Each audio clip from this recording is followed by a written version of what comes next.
तुला राशि के दोस्तों नमस्कार। दोस्तों, इस समय आपको करना ज़्यादा चाहिए और सोचना कम। इस समय बड़ी सफलता के लिए बड़ी सोच बनाने की ज़रूरत है। दोस्तों, अब हार मानना बंद करो। जीतना चाहते हो तो सिर्फ बातें ना करें, कुछ करके दिखाएं। खरे उतरो अपनी ही उम्मीदों पर। आराम छोड़ो, उड़ान भरो। अब सोच के चक्रव्यूह से बाहर आओ। बाज आओ बहसबाजी से, तर्क वितर्क से, वाद विवाद से। अब हथियार बना लो अपनी खामोशी को। बदलाव की जरूरत है, बदले की नहीं। जड़ से हटाओ अपने डर को।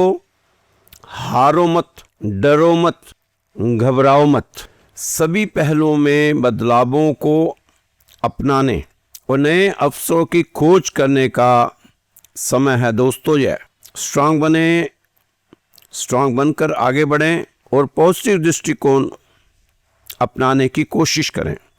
आपके सामने नए प्रोजेक्ट्स या नई जिम्मेदारियां आ सकती हैं। उन्हें ईमानदारी से अपनाएं और उन पर काम शुरू करें। दोस्तों, अपने सामने आने वाली किसी भी चुनौती के लिए सल्यूशन पर नज़र रखें। जो लोग प्रबंधन और वाणिज्य क्षेत्र से जुड़े हैं उनके लिए ये समय काफ़ी विशेष रूप से लाभकारी रहने वाला है। आप अपने काम में निरंतरता बनाए रखें। परिस्थितियों में सुधार देखने को मिलेगा। काम से जुड़े निर्णय आपको तुरंत ही लेने चाहिए। इसमें कोई आलस लापरवाही ना करें, क्योंकि पहले से ही चली आ रही अव्यवस्थित चीज़ों को अब दुरुस्त करने का अच्छा समय आपके सामने आ चुका है। इस समय को अपने हाथ से ना जाने दें। इस समय से चूके ना। अब कुछ सुधार होने की उम्मीद लगाई जा सकती है। आपको अपने स्वभाव में थोड़ा बदलाव लाने की ज़रूरत है। ज़रूरत आन पड़ी है स्वभाव में बदलाव लाने की, क्योंकि आने वाला समय आपके लिए खास तौर पर फायदेमंद रहने वाला है। आपका आत्मविश्वास बढ़ेगा, जिसके चलते आप अपने रुके हुए कामों को गति दे पाने में सफल होंगे। परिवार में किसी पुराने मसले को लेकर तनाव जो हो चुका था, उसमें अब आपको कुछ राहत मिलेगी। आपके सितारे आपको बार बार इशारा कर रहे हैं कि आप अपने और अपने जीवन साथी के अतीत को ना कुरे दें, तो आपके दाम्पत्य जीवन के लिए काफ़ी अच्छा रहने वाला है यह समय। परिवार में खुशनुमा माहौल बनाकर रखने का प्रयास आपको करना चाहिए। परिवार में किसी तरह का भी आक्रोश ना हो, वाद विवाद ना हो, ये आपने इसका ध्यान रखना है। दोस्तों, आप तो इस समय अपने में छोटे छोटे सुधार करते हुए आगे बढ़ते जाएं, तभी बड़े बदलाव होंगे। नहीं तो आप उसी तरह जिस तरह पहले चल रहे थे कि कल ठीक हो जाएगा, परसों ठीक हो जाएगा, अगले दिन ठीक हो जाएगा, इसी सोच के साथ ही चलते रहेंगे। लेकिन अब आपको लाभ होता नज़र आ रहा है। लाभ की ओर बढ़ें और त्वरित सुधार की तलाश मत करें। एक दिन में एक छोटे सुधार की तलाश करें, यही एकमात्र तरीका है। और जब ऐसा होता है तो यह स्थायी होता है। छोटे छोटे सुधार करते हुए आगे बढ़ते रहें। आप चाहते हैं कि एकदम से सब कुछ ठीक कर लेंगे, तो वो पॉसिबल नहीं है। प्रत्येक दिन को अपना मास्टरपीस बनाएं। आप अपनी ज़िंदगी की उलझन से थोड़ा बाहर आएं। आपको लगता है कि चीज़ें आपकी फेवर में नहीं हो पा रही, तो अब वो समय आ गया है कि अब अपनी सोच को बदलें। क्योंकि याद रखें, आपका नज़रिया आपकी दुनिया की खिड़की है। आप इसे जितना साफ और पॉजिटिव रखेंगे उतनी ही ज़्यादा रोशनी आपकी ज़िंदगी में आएगी। दोस्तों, जब हमें समझ आएगा कि हमने अपनी ज़िंदगी के कीमती साल यूं ही बर्बाद कर दिए, तब एहसास होगा जब हमें समझ आएगी। फिर आप सोचेंगे कि मैंने कुछ पहले बदल लिया होता, काश मैंने अपनी ज़िंदगी को बेकार जाने से रोक लिया होता। तो दोस्तों, अगर ऐसा अफसोस होने से पहले ही कोई आपको जगा दे तो कितना अच्छा रहेगा आपके जीवन के लिए। आज इसी वक्त आपको एहसास दिला दे कि जीवन में बदलाव जरूरी है, तो समय अब आ गया है। अब कोई बहाना नहीं चलेगा। अब पुराने बहानों से आपको बाहर आना ही पड़ेगा। अब आपने अपने को धोखा नहीं देना, क्योंकि कितनी बार आप रात को सोते समय सोचते हैं कि कल से कुछ नया करेंगे, लेकिन वो कल कभी आता ही नहीं। दोस्तों, हमारी खुद की सबसे बड़ी गलती यही है कि हम खुद को धोखा देते रहते हैं।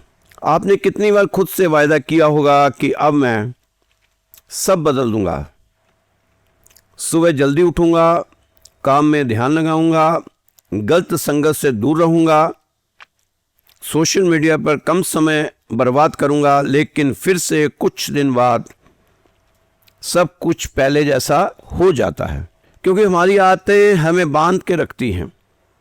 हम बदलाव की चाहत तो रखते हैं, लेकिन उसे अपनाने के लिए तैयार नहीं होते। हम सोचते हैं बस अब कल से शुरुआत करूंगा, लेकिन वह कल कभी आता ही नहीं और ना ही आना है। जब भी आएगा आज ही आएगा। हम यही सोचते रहते हैं कि थोड़ा समय ठीक हो जाए फिर करते हैं। सही समय कभी आता नहीं, हम बहाने बनाते रहते हैं। समय को ठीक करना पड़ता है, समय ठीक आता नहीं। तो दोस्तों, आप अपने दिनचर्या को बदलने की कोशिश करें। सुबह जल्दी उठें, सूरज को जल दें, हनुमान चालीसा का पाठ करें। ये समय तो वैसे भी बहुत ही शुभ समय है। जिन दोस्तों की कुंडली में पितृदोष है या वो अपने पितरों को, नाराज पितरों को मनाना चाहते हैं, तो ये दिन बहुत अच्छे होते हैं। इसमें आप जितना पाठ पूजा करेंगे उतना ही आपको फ़ायदा होगा। बाकी तो जो कुछ होना है भगवान ने करना है, भगवान के हाथ में ही है। आप तो बस अर्जुन की तरह कर्म करते रहो और कृष्ण की तरह आपको फल देते रहेंगे भगवान। एक छोटा सा प्रसंग है महाभारत का। ऐसे ही महाभारत में युद्ध के बाद श्री कृष्ण ने अर्जुन से कहा था कि प्रात रथ से उतर जाओ। अर्जुन से कहा कृष्ण जी ने, लेकिन अर्जुन ने कहा केशव पहले आप उतर जाओ। युधिष्ठिर ने कहा कि अगर माधव कुछ कह रहे हैं तो कोई ना कोई कारण तो होगा ही, अर्जुन रथ से जल्दी नीचे उतर आओ। जैसे ही अर्जुन रथ से नीचे कूदे, उसे पता ईश्वर है लेकिन मेरे मित्र है, लेकिन उसे पूरे युद्ध में उसी का ही पराक्रम नजर आया कि शायद मेरे जो गांडीव से तीर निकल रहे थे उसी से ये जीत हासिल हुई है, क्योंकि युद्ध जीत चुके थे। कृष्ण इसलिए अर्जुन से कह रहे थे कि रथ से नीचे उतर आओ। जब अर्जुन उतरे तो उसके बाद कृष्ण जी उतरे। अभी थोड़ी ही दूर गए तो एक बहुत तेज विस्फोट हुआ। रथ के चीथड़े टुकड़े टुकड़े हो गए। कृष्ण खड़े हुए मुस्कुरा रहे थे। अर्जुन को कुछ समझ नहीं आया कि यह हो क्या गया।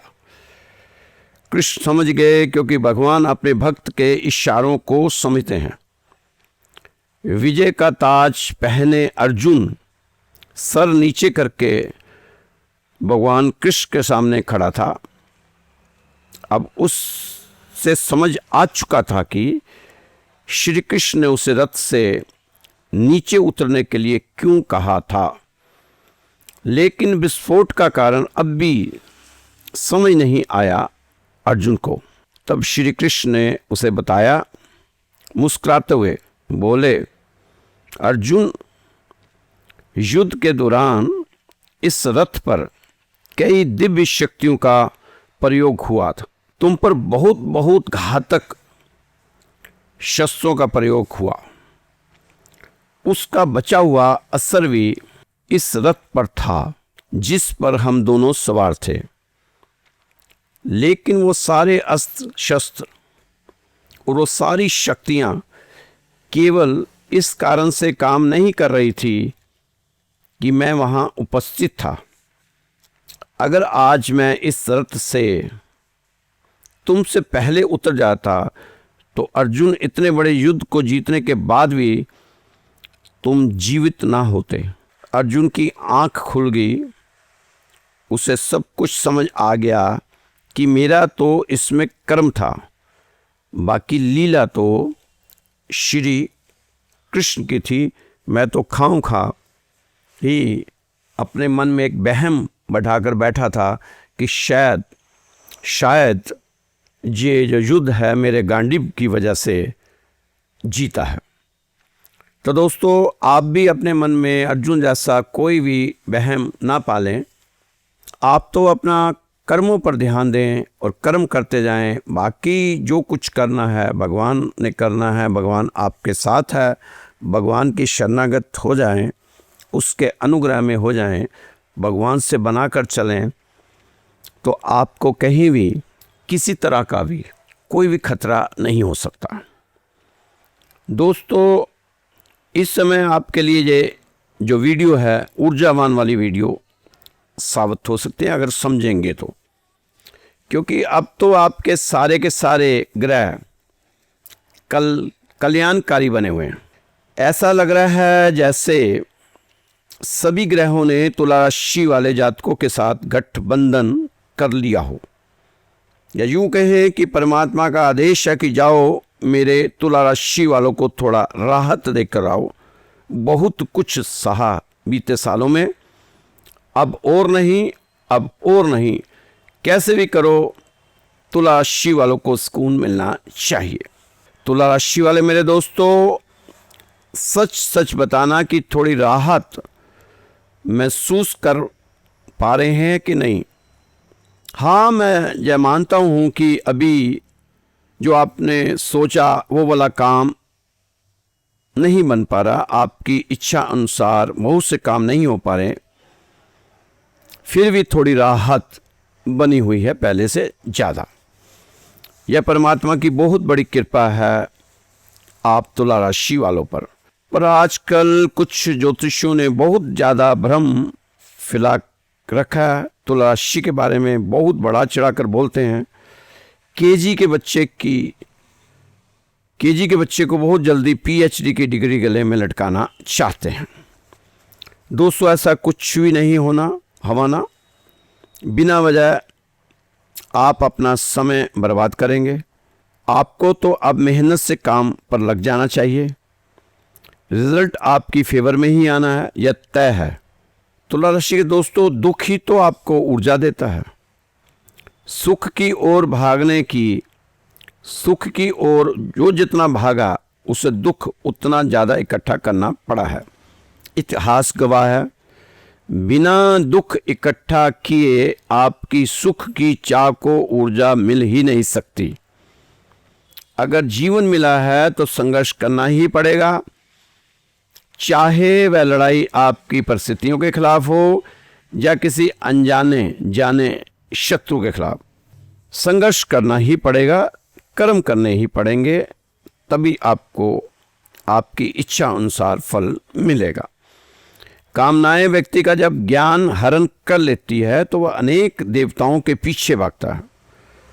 जहाँ वहाँ माथा टेकता डोलता है, कभी किसी जोशी के पास, कहीं किसी तांत्रिक से पूजा करवाता है, कहीं घंटी बांधता है, कहीं चादर चढ़ाता है, कहीं घड़ी चढ़ाता है, तो कहीं नारियल चुन्नी की शायद हमारा काम बन जाए।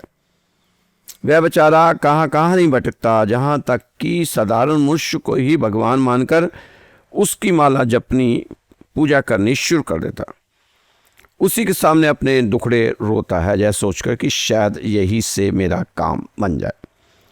नहीं दोस्तों, अगर रोना है, अपने दुखड़े सुनाने हैं, तो आप परमात्मा को सुनाएं, वही आपके संकटों को हर सकता है। बाकी किसी ज्योतिष, तांत्रिक, पुजारी, ब्राह्मण, पंडित के पास ताकत नहीं कि आपके किए गए कर्मों को वो काट दे। इसलिए अपने समय को जाया ना करें, अपने कर्म करें और भगवान की शरणागत हो जाएं, भगवान पर विश्वास करें। दोस्तों, बहुत कुछ करके देख लिया आपने। किसी भी परिस्थिति में आपने देखा होगा सूर्य देवता रात को 2 या 3 बजे नहीं निकलेगा, चाहे कुछ भी कोई करके देख ले। आप चाहे लाख प्रयत्न कर लेना, जो सूरज के निकलने का समय होगा उसी समय निकलेगा। तो दोस्तों, समय आने का इंतज़ार करो। इतना तो धैर्य संयम रखना सीखो। क्यों व्यर्थ की चिंता करते हो? क्यों आप भीतर की शांति को खो देना चाहते हो? क्यों बिन मौसम बरसात में तो पहले से भी फसलें भी खराब हो जाती हैं।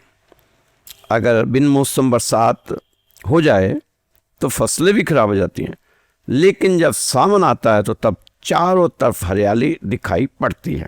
जब आप आकाश में उड़ते हुए पक्षियों के मधुर गीत सुन सकोगे, तब आप रात को कीट पतंगों को उड़ता हुआ देख सकोगे।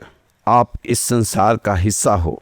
जब समय का पहिया आपकी तरफ घूम के आएगा, तब आप खूब लाभ उठा लेना। जो आपकी इच्छाएं रही होंगी उन्हें जी लेना। और याद रखना, संसार में रहते हुए है संसार के सुखों को भोगने के लिए कभी देर नहीं होती। जितना देर से तुम्हें जब चीज़ें मिलती हैं तो उसका मूल्य उतना ही तुम्हें समझ आता है। वरना कई बार बिन मौसम बरसात की तरह चीज़ें आपके हिस्से में आती हैं, आपको लगता है कि हम इसके हकदार हैं, और वही हम अहंकार से भर जाते हैं। हमारे अंदर वो अहंकार भर जाता है कि जब हम सोचते हैं कि इसके तो हम हकदार थे। समझदार व्यक्ति वही है जिसने सही समय पर सही चीज़ों को करना जाना हो। आपका भी वक्त आएगा तुला राशि के दोस्तों, जो आपने जीना चाहा, जैसा जीना चाहा वैसा मामी आपके पास आएगा। खूब जी भर कर जी लेना, बस धैर्य बनाए रखना। फिर जो प्रीत कराए वही प्रीतम हो जाए। बस भगवान पर विश्वास करके चलो। दोस्तों, मन हमारा बच्चा है, उसे सोचना समझना सिखाओ। सही क्या है, गलत क्या है, उसकी हर बात मत मानो, उसकी चोट पर मरहम लगाओ। ज्ञान की खुराक पिलाओ अपने मन को। ज्ञान की खुराक क्या है? भजन, सिमरन डेली खिलाओ। रोज उससे प्यार से बात करो। थोड़े ही समय में मन आपकी हर बात को मानने लगेगा, लेकिन समय लगेगा। एक दिन यह भी आज्ञाकारी बच्चे की तरह कहना मानेगा। सबसे पहले आपको अपने मन को मनाने की कोशिश करनी चाहिए कि मन है जो मानता नहीं, यही हमें दुखों में धकेलता है बार बार। मन की इच्छाएं पूरी ही नहीं होती, तो थोड़ा सा अपनी इच्छाओं को कम करें ताकि आपके जीवन में कुछ राहत आए, कुछ शांति मिले, कुछ आप रिलैक्स हो सकें। ज़्यादा उतावलापन, ज़्यादा चिड़चिड़ापन, ज़्यादा लापरवाही, ज़्यादा आलसपन, अति, जिस चीज़ में अति होती है वो चीज़ आपके जीवन की गति को रोकती है। आप आगे बढ़ना चाहते हैं, आपके ग्रह इस समय आपका साथ दे रहे हैं, लेकिन आपका आलसपन और उतावलापन दोनों ही आपको नुकसान दे रहा है। अपने आप को व्यवस्थित करते हुए आगे बढ़ें। ये समय आपके अनुकूल है। इस समय को इधर उधर जाया ना करें, सही दिशा में इसे लगा दें। अपनी ऊर्जा का, पॉजिटिव ऊर्जा का सही जगह इस्तेमाल करते हुए आगे बढ़ें। कर्म पर विश्वास करें, कर्म करते जाएं, ईमानदारी से दृढ़ संकल्प लेकर अपने लक्ष्य पर फोकस रखें। तो ये तय है कि अब तुला राशि वालों को राहत देने के मूड में है सभी ग्रह। दोस्तों, एक छोटी सी कहानी आपके साथ साझा करता हूँ। मुझे मालूम है आपको कहानियों की ज़रूरत नहीं, भाषण की ज़रूरत नहीं, अध्यात्म की ज़रूरत नहीं है। आपको तो आपकी सभी इच्छाएं पूरी हो जाएं, जो सोचें वो आज ही हो जाए। आपके दिमाग में ऐसी चीज़ें बैठी हुई हैं क्योंकि बहुत कुछ झेल चुके हो आप गए हुए वर्षों में, लेकिन भगवान करेगा अब आपको वो चीज़ें नहीं झेलनी पड़ेंगी जो पहले आप झेल चुके हैं। अब राहत मिलेगी, उन्हें ही मिलेगी जो अच्छे कर्म कर रहे हैं, जो मेहनत कर रहे हैं, मेहनत के साथ आगे बढ़ रहे हैं। एक राजा बहुत बीमार हो गया, बहुत इलाज करवाया पर वह ठीक नहीं हो रहा। दिन भर दिन मरण अवस्था की तरफ जा रहा था। वजीर राजा को बहुत प्यार करता था, वजीर को बहुत चिंता थी राजा की, और साथ में ही वही एक बूढ़ा वजीर था जो अब रिटायर हो गया था, उसे भी बहुत चिंता थी। राजा ने कहा कहीं से भी कोई वैद्य ढूंढ कर लाओ, मैं अभी मरना नहीं चाहता, मैं अभी जीना चाहता हूँ। फिर एक बहुत बूढ़े वैद्य का पता चला, उसे बुलाया गया, उसने आकर चेकअप किया तो उसने आश्वासन दिया कि मैं राजा को ठीक कर सकता हूँ, लेकिन इसके लिए मुझे किसी शांत आदमी के कपड़े चाहिए जो शांत हो। अगर उसके कपड़े लाकर पहना दिए जाएंगे तो राजा बच सकते हैं, बच जाएंगे राजा। वैद्य अब काफ़ी पुराना वैद्य था, बहुत समझदार था। अब वो बूढ़ा वजीर और वर्तमान में जो वजीर था, दोनों शांत आदमी की तलाश में निकले। एक से एक नगर में गए, एक से एक अमीर आदमी को पूछा, सभी अशांत थे, कोई भी शांत आदमी नहीं मिला। कई दिनों तक वजीर और बूढ़ा वजीर घूमते रहे, बहुत ही बेबस के हालात में वापस आए कि राजा को क्या जवाब देंगे। बूढ़ा आदमी बोला, मैं तो पहले ही समझ गया था कि शांत आदमी मिलना मुश्किल है। जब आप अपने कपड़े ना देकर आप राज्य में जगह जगह ढूंढ रहे हो तो समझ जाना चाहिए था कि आपको ऐसा कोई भी व्यक्ति नहीं मिलेगा। बातें करते करते महल के दरवाजे तक पहुंच गए। अब अंदर जाने की हिम्मत नहीं हो रही थी वजीर की और उस बूढ़े वजीर की। राजा को क्या मुंह दिखाएंगे। तभी वजीर के कानों में एक बहुत मीठी बांसुरी की धुन सुनाई दी। बड़ा खिंचाव था, बड़ा दर्द था उस बांसुरी में। उस धुन में वजीर उस आवाज़ की तरफ जाता रहा जहाँ से आवाज़ आ रही थी, जिधर से आवाज़ आ रही थी। देखा कि नदी किनारे एक व्यक्ति झाड़ियों के बीच में बैठकर बांसुरी बजा रहा है। बड़ा शांत था उसका चेहरा। वजीर प्यार से उसके पास गया। वजीर ने उसके पास जाकर सारी कहानी सुनाई कि राजा ऐसे बीमार है, राजा को शांत आदमी के कपड़े चाहिए, हम कई दिनों से नगर नगर घूम रहे हैं, आपसे शांत व्यक्ति कोई नहीं मिला। उस व्यक्ति ने कहा, मैं मजबूर हूँ, मैं राजा को अपने कपड़े नहीं दे पाऊंगा। वजीर ने बार बार निवेदन किया कि मैं आपके कपड़े के बदले आपको सोने हीरे के कपड़े बनवा के दे दूंगा। वह व्यक्ति वजीर से बोला, आप मेरी मजबूरी को समझें, मैं राजा को कपड़े नहीं दे सकता। लेकिन वजीर के बिना निवेदन से वह पसीज गया और बाहर आ गया। वजीर क्या देखता है कि वह व्यक्ति बिल्कुल नग्न है, उसके तन पर एक भी कपड़ा नहीं है। तो दोस्तों, जिसके पास कपड़े हैं उसके पास शांति नहीं, और जिसके पास शांति है उसके पास कपड़े नहीं। इस कहानी से हमें यही सीखना चाहिए कि हम जिस हालात में हैं उसी हालात में अपने आप को शांत रखें, धैर्य और संयम से अपने कर्म करते हुए अपने जीवन को जीते जाएं, क्योंकि कहते हैं कि समय से पहले भाग्य से ज़्यादा किसी को नहीं मिलता। आप कर्म करते रहो, हो सकता है वो समय अब आ ही गया हो, आपका भाग्य चमकने वाला हो, तो आप अपने कर्मों से पीछे ना हटना। हम जैसे ज्योतिषियों, पुरोहितों, ब्राह्मणों, पंडितों के जाल में मत फंसना कि अब तुम्हारा गोल्डन पीरियड आ गया है, अब तुम्हें कुछ करने की जरूरत नहीं, बैठे बैठाए आएगा, ऐसा ना सुनना। संघर्ष अब भी रहेगा, चुनौतियां अब भी रहेंगी, आप प्रयास करते रहेंगे, कर्म करते रहेंगे और आगे बढ़ते रहेंगे। जिस मेहनत का फल पहले आपको नहीं मिल रहा था, लेकिन अब अतीत में की हुई मेहनत का भी फल आपके सामने रिजल्ट पॉजिटिव आएगा, ऐसा विश्वास कर कर आपको चलना चाहिए। पॉजिटिव होकर चलेंगे तो सब कुछ आप पालेंगे।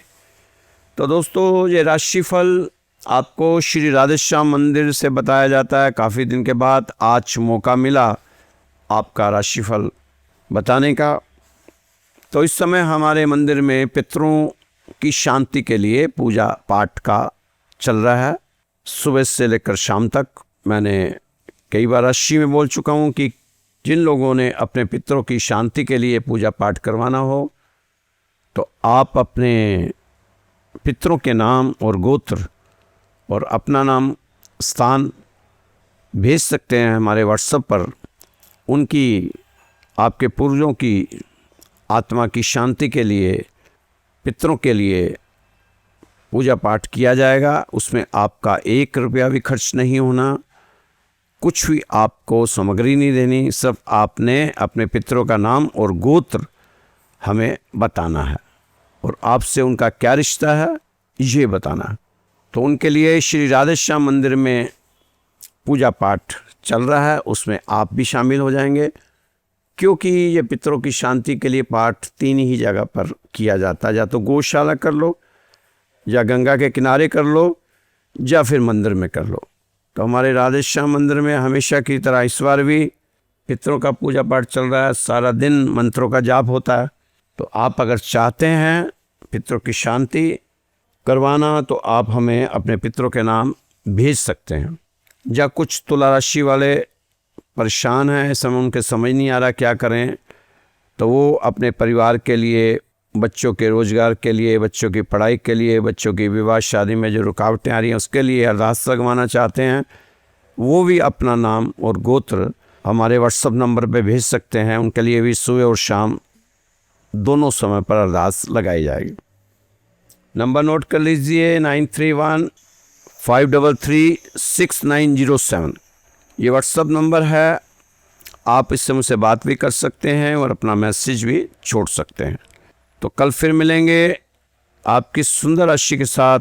खुश रहें, मस्त रहें, व्यस्त रहें, तंदुरुस्त रहें, स्वस्थ रहें। जय श्री कृष्णा, जय श्री राधे।